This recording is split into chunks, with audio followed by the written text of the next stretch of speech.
Halo guys, kembali lagi bersama aku di channel Nox TV. Film kali ini menceritakan kisah fantasi romantis yang diadaptasi dari novel karya Neil Gaiman. Ceritanya berpusat pada seorang pemuda yang tinggal di desa kecil bernama Wall yang berbatasan dengan dunia magis. Pemuda itu berjanji kepada wanita yang ia cintai untuk membawakan bintang jatuh sebagai tanda cintanya. Ia pun nekat menyeberangi tembok yang memisahkan desa dengan dunia sihir. Di sana, pemuda itu menemukan bahwa bintang jatuh itu ternyata bukan batu, melainkan seorang wanita cantik. Namun perjalanan mereka tidak mudah. Ia diburu oleh 3 penyihir jahat yang ingin memakan jantungnya agar awet muda, serta para pangeran kerajaan yang saling membunuh demi merebutkan tahta. Dalam pertualangan penuh bahaya, pemuda itu perlahan menyadari bahwa cintanya bukan lagi seorang wanita yang ia inginkan, melainkan untuk sang bintang. Lalu film ini memadukan petualangan sihir, humor, dan kisah cinta dengan pesan bahwa cinta sejati seringkali ditemukan di tempat yang tidak terduga.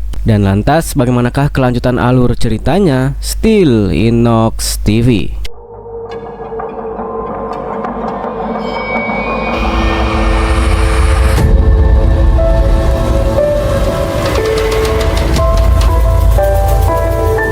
"150 tahun yang lalu, di suatu akademi ilmiah ada sepucuk surat yang diterima berisi pertanyaan yang sangat aneh. Surat itu datang dari seorang pemuda desa dan ilmuwan membaca mengira itu hanyalah lelucon yang buruk, tapi tetap membalas surat tersebut, memberikan jawaban sebagaimana mestinya dengan sopan, tentunya dengan masuk akal. Surat pun dikirim kembali ke si pemuda yang tinggal di sebuah desa dengan tembok misterius di dekatnya. Menurut cerita rakyat setempat, di balik tembok tersebut terdapat rahasia yang luar biasa. Bahkan ada penjaga yang siap sedia 24 jam dan pada suatu malam seorang pemuda berdebat dengan penjaga tembok karena menurutnya selama ratusan tahun mereka hanya menjaga sebuah ladang kosong tak bertuan. Dan pada akhirnya sang penjaga mengancam akan melaporkan pelanggaran ini kepada dewan desa sehingga si pemuda pun menjadi gentar dan memutuskan mundur. Namun ini yang dia lakukan.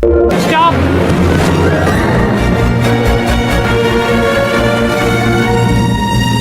Si pemuda itu bernama Dunstan, terus berlari sampai akhirnya menemukan sebuah kota dengan gemerlap lampu-lampu. Ia kemudian tiba di sebuah pasar dengan barang-barang dagangan yang unik, yang mungkin tidak pernah dilihat semasa hidupnya. Namun pada akhirnya mata Dunstan berfokus ke seorang wanita penjual bunga. Sebenarnya wanita itu hanya budak dari seorang wanita tua yang galak. Dunstan yang salah tingkah memilih bunga secara random, namun si wanita cantik menyarankan agar membeli bunga snowdrop pembawa keberuntungan yang bisa dibayar dengan 1 ciuman. Diketahui bahwa si wanita sebenarnya adalah anak dari seorang bangsawan, tapi dia ditipu dan berakhir menjadi budak seorang penyihir, dan kakinya diikat dengan rantai sihir yang tidak bisa putus kecuali si penyihir mati. Menyesal tidak bisa membantu, Dunstan pun menawarkan diri sebagai bayarannya dan ternyata bayaran tersebut diterima.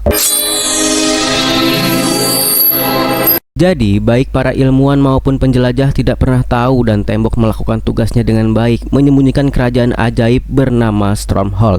Malam itu Dunstan kembali ke rumahnya di Inggris berharap petualangan anehnya segera terlupakan. Namun 9 bulan kemudian dia menerima suatu cindera mata yang tidak terduga.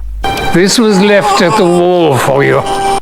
18 tahun berlalu, bayi bernama Tristan kini menjadi remaja. Tidak penting bagaimana dia tumbuh menjadi seorang pemuda, karena kisah ini adalah tentang Tristan yang tumbuh menjadi pria dan tantangan yang jauh lebih besar. Karena untuk mencapainya, Tristan harus memenangkan hati cinta sejati. Malam itu mungkin seperti malam-malam yang pernah ada. Tristan mencoba berjuang, tapi sang pujaan hati, Victoria, hanya menganggap Tristan sebagai pelayan atau orang yang bisa dimanfaatkan. Tidak peduli meskipun Tristan sedang bekerja. Jadi, pada suatu hari di toko kelontong tempat Tristan bekerja, Victoria meminta agar dilayani lebih dahulu, tanpa memperdulikan antrian pelanggan lain, bahkan meminta Tristan agar membawa belanjaannya ke rumah. Tentu saja Tristan dipecat dan dengan segan dia melaporkan hal ini kepada sang ayah serta menceritakan kejadian tadi malam, di mana dia benar-benar dihina dan dipermalukan oleh Humphrey, kekasih Victoria. Namun sang ayah mengatakan untuk tidak menyerah, karena menjadi tampan dan menarik sama sekali tidak menentukan masa depanmu akan baik.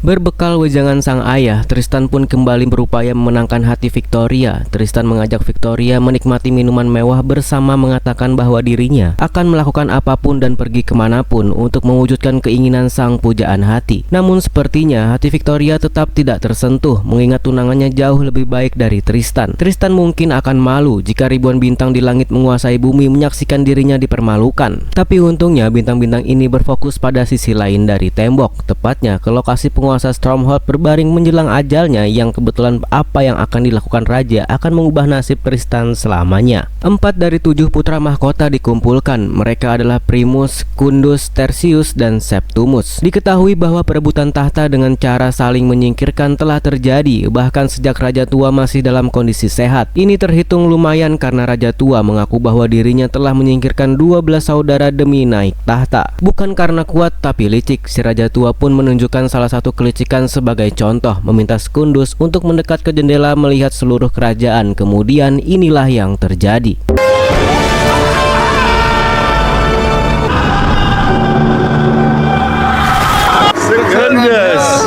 Sextus. Sebenarnya, para pangeran memiliki satu saudari bernama Una, tapi entah kemana selama bertahun-tahun wanita itu telah menghilang. Raja tua pun akan mewariskan tahta, tapi supaya lebih seru, dia akan melakukan sesuatu yang berbeda. Jadi, barang siapa yang bisa memiliki kalung agung dan mengembalikan kemerahan berliannya, maka orang itulah yang akan menjadi Raja Stromhold yang baru.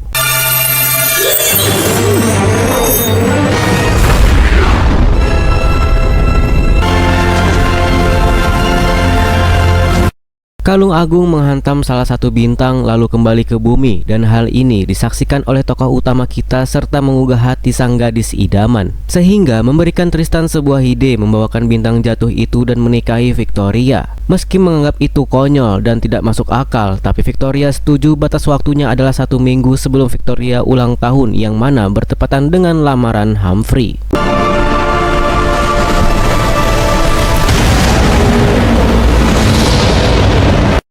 Tentunya perjuangan Tristan tidaklah mudah karena dia harus bersaing dengan 3 penyihir licik yang juga ingin mendapatkan bintang jatuh itu untuk menjadi muda kembali. Mereka adalah Lamia, Mormo, dan Empusa. Sebenarnya mereka bisa berteleportasi dengan lilin Babylon, tapi karena benda itu sudah digunakan Lamia 200 tahun yang lalu, jadinya mereka harus melakukan perjalanan ke lokasi bintang yang berjarak 160 km, dan dari undian licik, Lamia lah yang mengemban tugas tersebut dengan menggunakan sisa bintang 400 tahun yang lalu untuk mengembalikan kekuatan sekaligus keremajaannya.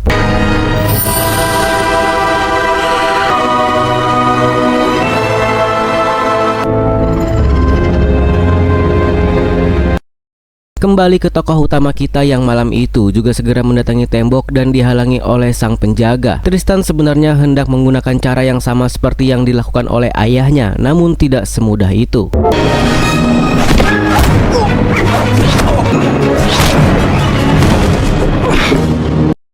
Tak heran jika patua penjaga semakin kuat karena kini umurnya telah mencapai 90 tahun dan sebagian besar digunakan untuk berlatih menangani orang-orang seperti Dunstan dan Tristan ini. Tristan menceritakan ini kepada sang ayah tapi enggan menjelaskan tujuannya, jadi ayahnya pun menceritakan tentang ibu Tristan dan memberikan beberapa peninggalannya, mulai dari bunga Snowdrop, rantai ajaib, serta surat terakhir dari sang ibu yang mengundangnya ke Stromhold menggunakan sebuah lilin hitam. Itu adalah lilin Babylon, dan ketika dinyalakan serta memikirkan tujuan, maka ini yang akan terjadi.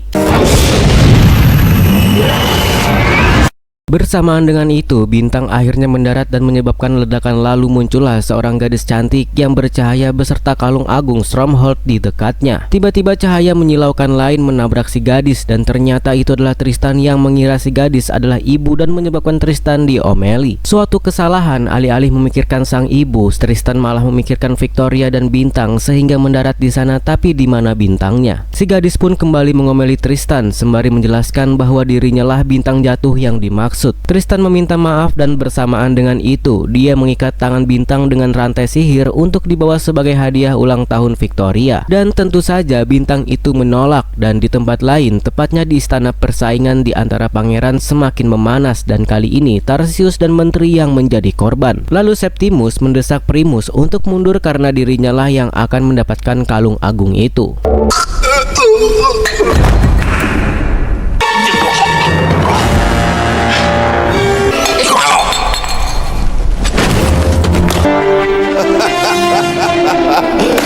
Sebaiknya para penyihir kompak dan kini mereka tengah mempersiapkan Lamia untuk melakukan pencarian kembali ke Tristan yang berhasil meyakinkan Bintang untuk ikut bersamanya karena setelah mempertemukan Bintang dengan Victoria, sebagai imbalan Tristan akan memberikan lilin Babylon kepada Bintang agar bisa pulang ke langit. Keesokan harinya para pangeran, penyihir dan Tristan bersama Bintang memulai perjalanan mereka. Awalnya Lamia menemukan seorang pemuda pengembala dan mengubah pengembala itu menjadi sebuah kambing sehingga memiliki 2 kambing untuk menarik keretanya, dan pada suatu momen Lamia bertemu dengan wanita yang bernama Sal, penjual bunga sekaligus penyihir yang menahan ibu Tristan. Lamia meminta makanan dan segera dikabulkan tanpa menyadari bahwa makanan tersebut beracun. Terungkap bahwa Sal juga menginginkan Bintang sehingga berusaha menyingkirkan Lamia. Lamia pun marah mengungkapkan bahwa dirinya adalah Ratu Iblis dan segera mengutuk Sal agar tidak bisa mengetahui tentang Bintang jatuh meskipun Bintang tersebut berdiri di hadapannya. Look again. You shall not see the before you.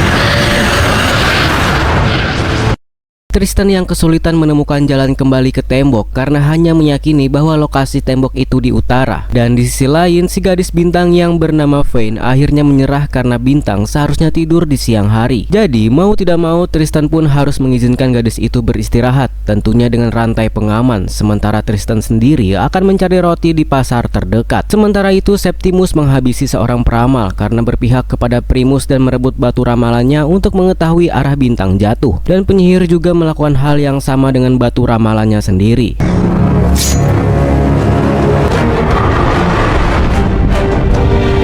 Malam harinya setibanya di lokasi, Lamia tidak menemukan Vayne sehingga meminta bantuan Mormo dan Empusa. Para saudari mengingatkan Lamia untuk tidak terlalu sering menggunakan sihir dan segera menghabisi seekor hewan sebagai tumbal untuk mendapatkan sebuah petunjuk. Jadi petunjuknya Lamia hanya perlu menunggu, dan berdasarkan petunjuk itu Lamia mengubah kambing menjadi manusia lagi. Bahkan si pemuda pengembala dijadikan seorang gadis dan terakhir membangun sebuah penginapan sebagai perangkap.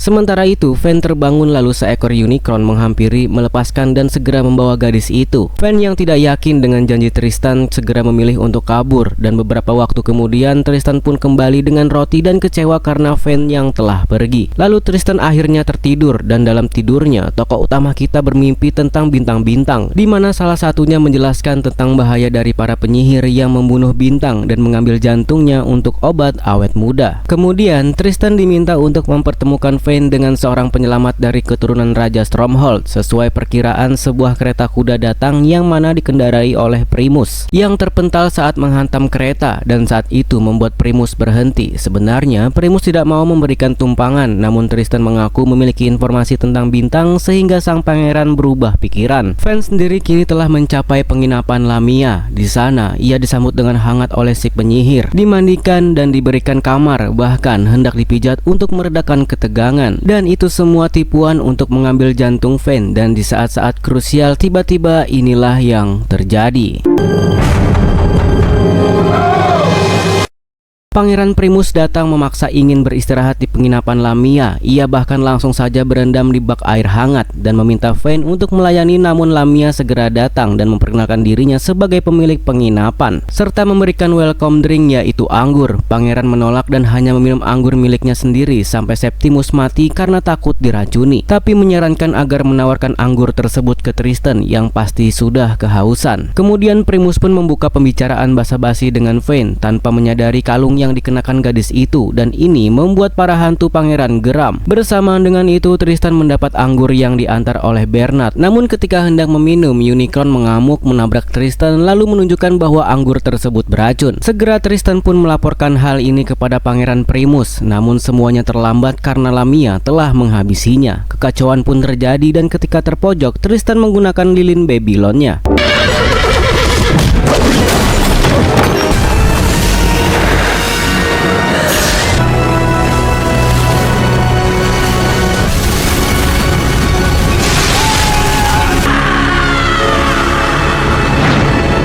Karena masing-masing dari mereka memikirkan rumah, maka keduanya terjebak di tengah-tengahnya, yaitu di atas awan. Dengan pertengkaran mereka ditangkap oleh para kru pengumpul kilat, sang Kapten Shakespeare mengajukan beberapa pertanyaan, tapi karena Tristan dan Van tidak menjawab, maka keduanya dikurung semalaman.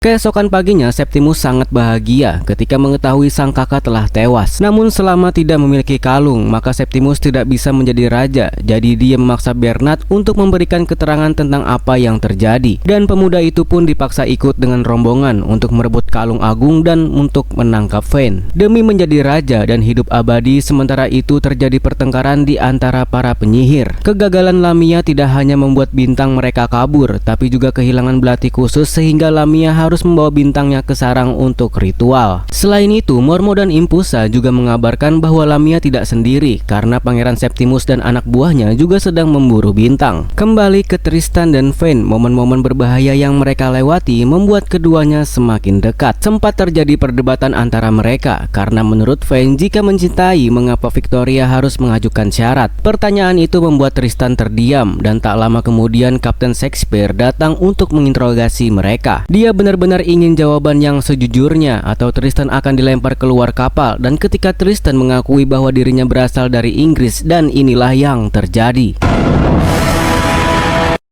Van kemudian diseret masuk ke ruang pribadi dan Kapten menegaskan bahwa dia tidak mau diganggu di beberapa jam ke depan. Sangat mengejutkan, ternyata bukan Tristan yang diterjunkan melainkan boneka yang diberi pakaian Tristan. Semua itu demi mendapatkan reputasi sebagai orang yang kejam supaya disegani, padahal sebenarnya Kapten Shakespeare adalah seorang pesolek dan sangat tertarik dengan Inggris. Dia juga memberikan Tristan dan Van kostum dan berjanji akan mengubah penampilan Tristan agar menjadi lebih menarik. Dalam sebuah percakapan, Shakespeare sempat mengungkapkan bahwa dia lelah karena harus terus menjadi orang yang kejam demi menjaga reputasinya. Tristan setuju karena harus menerima keadaan dan menjadi diri sendiri jauh lebih baik, yang mana ucapan itu secara tidak langsung menyindir dirinya sendiri. Beberapa waktu kemudian, Van diajak bersama seluruh kru untuk melakukan transaksi penjualan kilat atau petir. Di sana juga ada Sal, dan setelah kilat berhasil terjual, Verdi mengajak Shakespeare bicara berdua tentang bintang jatuh. Sang kapten sebenarnya sudah tahu bahwa ini tentang Van, tapi kepada Verdi, ia mengaku bahwa ia tidak peduli dan yakin itu hanya gosip di antara para pedagang pasar. Saat kembali ke kapal, seluruh kru terkejut melihat penyusup yang ternyata adalah Tristan, dan kapten mengatakan bahwa pemuda itu adalah keponakannya, lalu segera memberikan Van sebagai hadiah untuk bersenang-senang. Mereka pun kemudian melakukan perjalanan panjang untuk mengantar Tristan dan Van ke tembok, dan hari-hari berikutnya pun dilewati Tristan dengan berlatih bela diri dan berpedang, sementara Van berlatih bermusik dan berdansa, serta terkadang mereka menangkap kilat bersama-sama.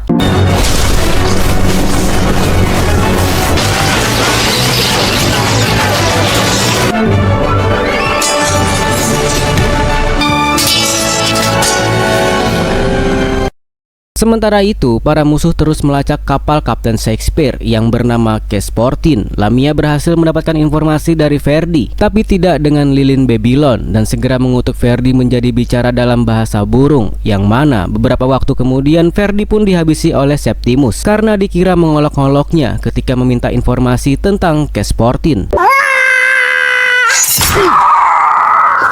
Kembali ke tokoh utama kita yang kini telah tiba di jalur terdekat menuju pasar yang berada di dekat tembok. Jadi mereka hanya perlu berjalan sedikit lagi untuk tiba, dan sebuah pesan rahasia diberikan oleh Shakespeare yang membuat Van penasaran. Mind you don't wear that wench out, Captain Tristan! Beberapa waktu kemudian, Lamia mendapat laporan tentang mendaratnya kapal Kesportin yang menandakan Tristan serta Van telah turun menuju ke pasar. Sebenarnya, Tristan dan Van sempat melihat kereta kuda sang penyihir dan segera bersembunyi. Dan pada momen ini, Van penasaran apakah Tristan tidak tertarik dengan keabadian. Tristan menyangkal hal itu, tapi menurutnya tidak ada gunanya abadi jika hidup sendiri tanpa cinta sejati. Sementara itu, Pangeran Septimus akhirnya menemukan kapal Kesportin, di mana para kru sedang beristirahat dan sang kapten tengah melakukan hobi menarinya secara diam-diam. Tentu mereka dengan mudah dikepung, tapi seperti biasa dalam urusan akal bulus, para kru tidak bisa diremehkan. Semua anak buah Septimus dikalahkan, yang mana membuat Septimus gagal mendapatkan informasi.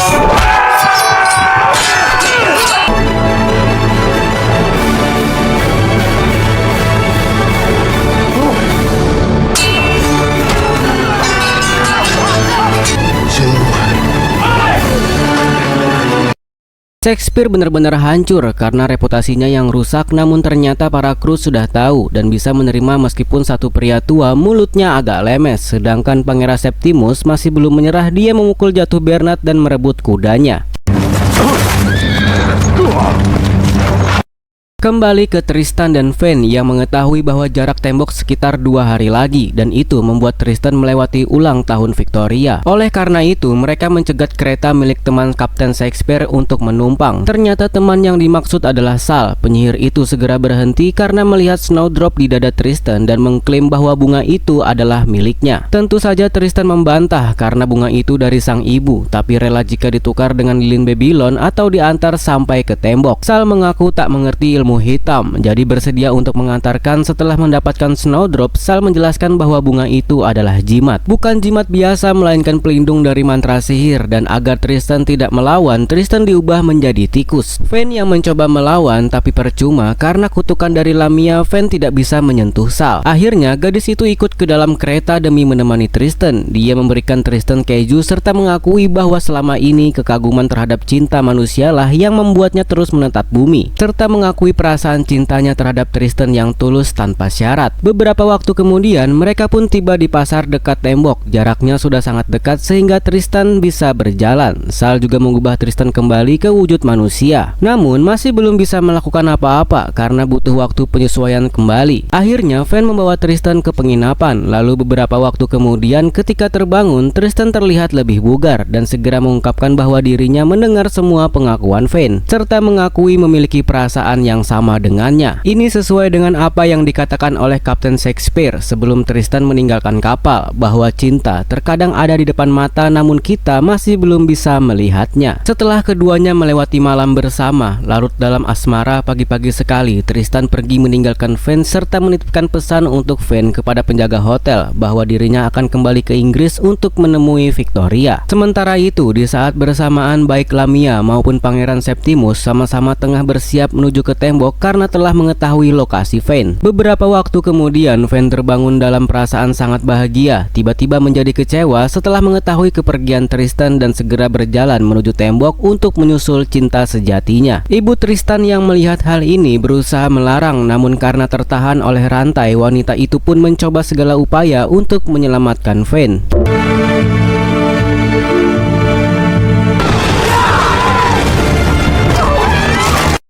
Tokoh utama kita sendiri kini tiba di rumah Victoria dan segera membuat gadis itu terpesona dengan penampilan barunya. Namun Tristan hanya ingin menepati janji untuk menyerahkan bagian dari bintang jatuh, yaitu rambut Vayne, dan menasihati agar Victoria jangan terlalu besar kepala karena Tristan kini telah menemukan cinta sejatinya. Di saat yang sama, Halfrey datang dan marah akibat cemburu. Tristan tidak keberatan menerima tantangan duel pedang, namun semua itu tidak ada gunanya. Dan pada momen ini diketahui bahwa Vayne tidak bisa melewati tembok. Ini berdasarkan rambut Vayne yang berubah menjadi pasir hitam.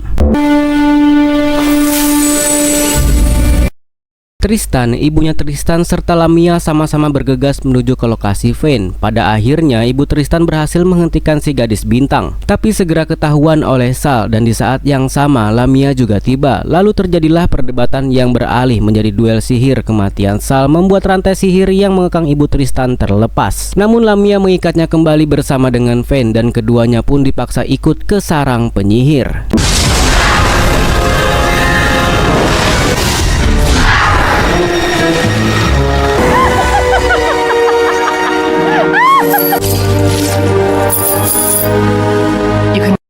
Sejak tadi, peristiwa ini disaksikan secara diam-diam oleh penjaga tembok, dan tak lama kemudian dia menceritakan kepada Tristan yang baru saja tiba. Mengetahui hal ini, Tristan pun segera memungut bunga snowdrop dari kereta Sal, mengambil kudanya dan menuju ke sarang penyihir. Dan begitu pula dengan Pangeran Septimus, tiba setelah Tristan pergi. Setibanya di sarang Lamia, segera disambut oleh para saudari, dan mereka pun bersiap untuk melakukan ritual tanpa menyadari bahwa Tristan dan Septimus sedang mengintip mereka di jendela. Pada awalnya, dua pria itu hendak saling membunuh, tapi karena ada tujuan yang lebih besar, maka mereka sepakat untuk bekerja sama. Sesaat kemudian, Septimus dengan ganas menyerang dan hendak menghabisi ibu Tristan. Tetapi segera ia menyadari bahwa wanita itu adalah saudarinya yang telah lama menghilang, yaitu Una. Sang pangeran segera mendorong Una hingga akhirnya bertemu dengan Tristan, sementara Septimus bertarung melawan Empusa. Momen pertemuan ibu dan anak terjadi di mana Una segera mengakui bahwa dirinya adalah ibunya Tristan. Kembali ke Septimus yang terus-menerus dibakar karena Empusa pengendali api. Beruntung Septimus memiliki pakaian tahan api dan segera mengkonter dengan pedang yang akhirnya membuat Empusa tewas. Mormo yang sebenarnya hendak maju, namun Lamia menahannya dan menggunakan voodoo untuk menghabisi Septimus.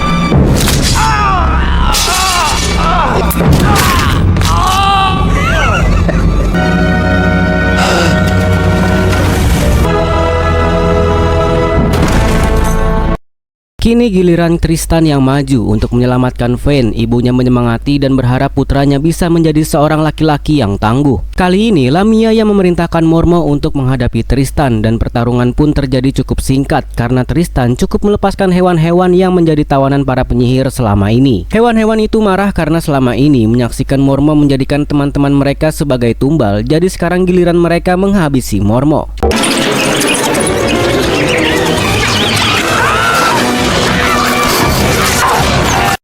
Akhirnya sang Ratu Iblis sendiri yang turun tangan untuk menghadapi jagoan kita dengan kekuatan utamanya, yaitu kutukan. Namun siapa sangka pada momen ini Snowdrop benar-benar berguna karena mampu mematahkan semua kutukan. Jadi Lamia pun mengendalikan benda-benda di sekitar termasuk jasad Septimus untuk mencelakai Tristan.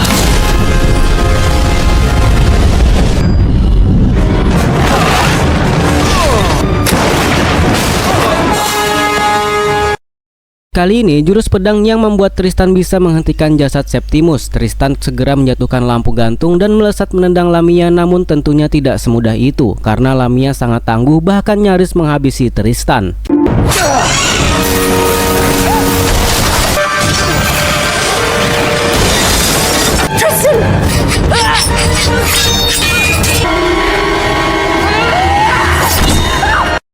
Tidak ada gunanya keabadian tanpa mereka yang terkasih. Begitulah kira-kira ucapan Lamia yang kecewa karena saudari-saudarinya telah mati. Jadi dia membiarkan Tristan dan Vayne pergi, namun semua itu hanyalah tipuan. Lamia hanya ingin memastikan bahwa Vayne tidak patah hati, karena jika itu terjadi maka hati yang rusak tidak akan memberikan keabadian. Mendengar pengakuan tersebut, Vayne berinisiatif untuk berpelukan dengan Tristan agar bercahaya lebih terang hingga mengeluarkan ledakan energi.